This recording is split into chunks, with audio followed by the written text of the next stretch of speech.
What's going on, guys? Welcome back to another video. My name is Eric, and as you guys can tell, I'm not in my garage. I'm actually in the middle of nowhere because I'm currently on my way to Mexico, Juarez, for some very important business. But I did bring my P11 along with me because it's never let me down, but today it did. So I need to replace the alternator. Lucky for me, I always travel with some tools. And I ended up getting an alternator right here. So what I'm gonna do is show you guys how to replace an alternator in the middle of nowhere.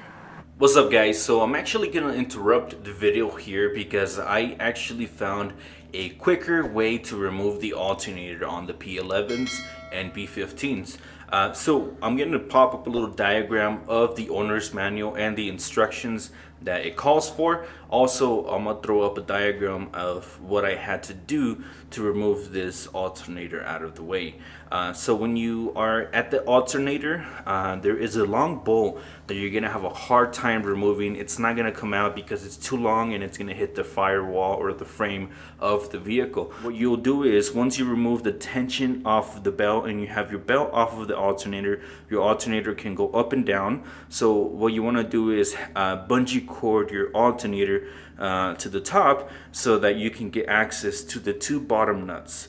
Once you get the two bottom nuts out, you want to do the opposite and let the alternator hang down low so that you can get the 14 millimeter bolt that holds it from the top. So once you have those three bolts removed, there's going to be an additional alternator bracket that kind of holds that long bolt in place. There's going to be a 14 millimeter bolt that holds that bracket in place. Once you remove it, your alternator and pretty much your alternator bracket will come out together as a whole unit. What you want to do at that point is remove that long bolt because you'll have access to remove it because it's not going to hit the firewall anymore. And then you also want to disconnect it from that bracket. I was able to pull out the alternator doing this method from the top. Now, I've heard that some people can do it from the bottom, but this is how I personally did it, and it worked out pretty good. So that's something that you guys can do so that you guys don't struggle as much as I did in this video. I did want to show you guys the rest of the video so that you guys can see basically what needs to be done in more detail. So take it away, Eric. So the first thing that you should do is try to drain out the coolant from your radiator because you need to remove the coolant hose. You need to remove this coolant hose so that you can remove the radiator out of the way. And then you also need to remove the cooling fans. So the cooling fans are held in by two 10 millimeters and then some connections. So just remove those and then disconnect your electrical connections to the fans. Once you do that, that's when you guys should try to drain your radiator.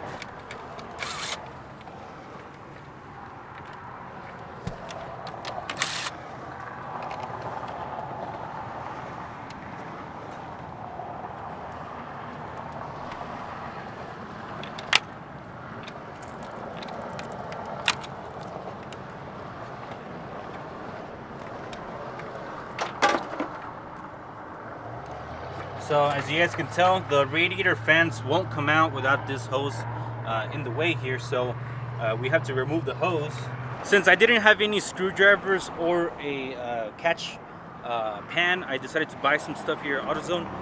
So I already went ahead and loosened up the clamp here, as you guys saw.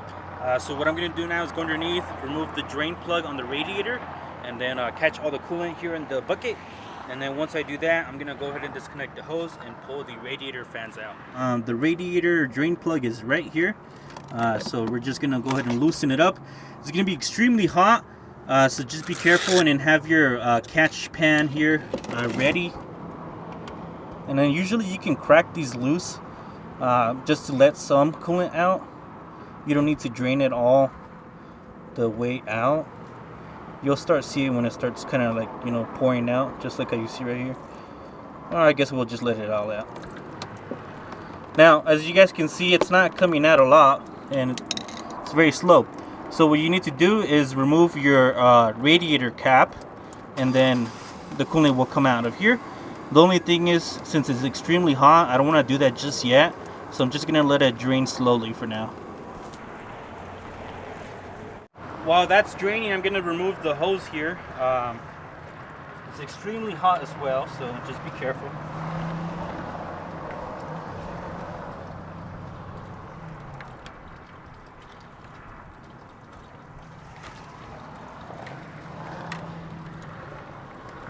So with this hose disconnected here, I'm just gonna kind of move it to the side.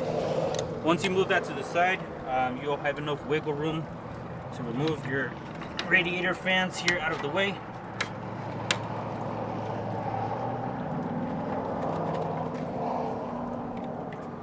So it seems like these radiator brackets are in the way, so I'm just gonna remove them here. 2 10mm bolts. Kind of just wiggle it here.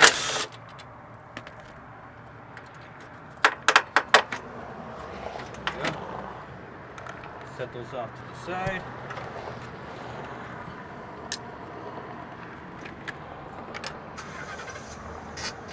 And once you guys remove those, this guy should be free.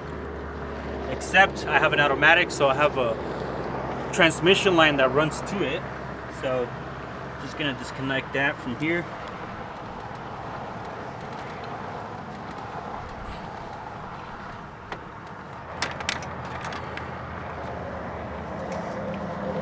There you go. So those are the radiator fans. So what I was doing here is removing a hose that goes on the bottom on these little clamps. I have an automatic, so there's a transmission line that runs here that kind of just sits there. So there's a bolt here on the side of the alternator that kind of secures the tension.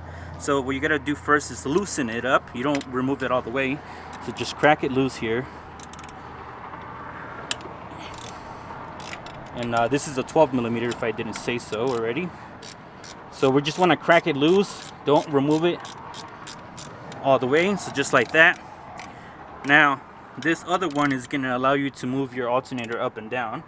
So just lefty loosey. And as you guys can see, it's loose already. But what you want to do is loosen it up all the way so that this rod goes up here. So we'll do that right now with the impact.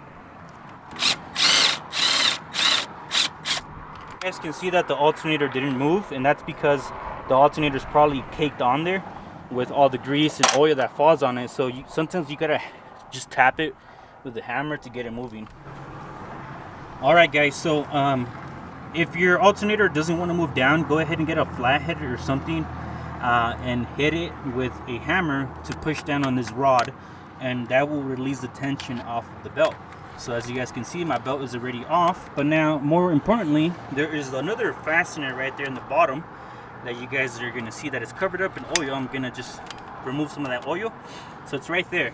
So that's the other bolt that is kind of holding the alternator on the bottom. So you wanna go ahead and remove that as well. What I find best to do here in this situation is get a wrench and just loosen it up from up here. If you can't get it from up here, you can go from underneath and also remove it that way as well. So as you can see here, I have the wrench on it. Now I have extremely long wrenches, so I was able to break it loose with just this. But if you're not able to with the standard wrench, go ahead and lock your wrenches by doing this. Basically, you put something behind it. Actually, be like, this one's a little too small, but you know what I mean if you guys know what locking wrenches is. So you would turn this around the other way and remove it that way. So I have this broken loose. I'm gonna just remove this bolt here. Sometimes you'll have a hard time removing this bolt because the frame here of the vehicle is in the way. So let's hope we don't run into that issue here. So after a few minutes of trying to remove that bolt from the back of there, you'll hear the nut that bolt goes through on the back fall. So you guys can kind of maybe see it back there. It's hard to see it, but it's behind the manifold. Try to not lose that nut right there. Go ahead and disconnect your alternator from the vehicle. So there is your ground and also your electrical connection. Just go ahead and unclip those and remove those out of the way. This right here I believe is a 12mm, so just remove that ground.